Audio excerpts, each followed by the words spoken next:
భస్మం చేశావు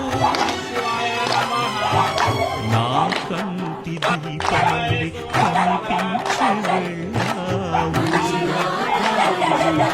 సుజ్ఞాన జ్యోతులను వెలిగించి కరుణించావు దేవుడు జీవుడు ఒక్కడే ధర్మము మర్మము ఒక్కడే హరుడు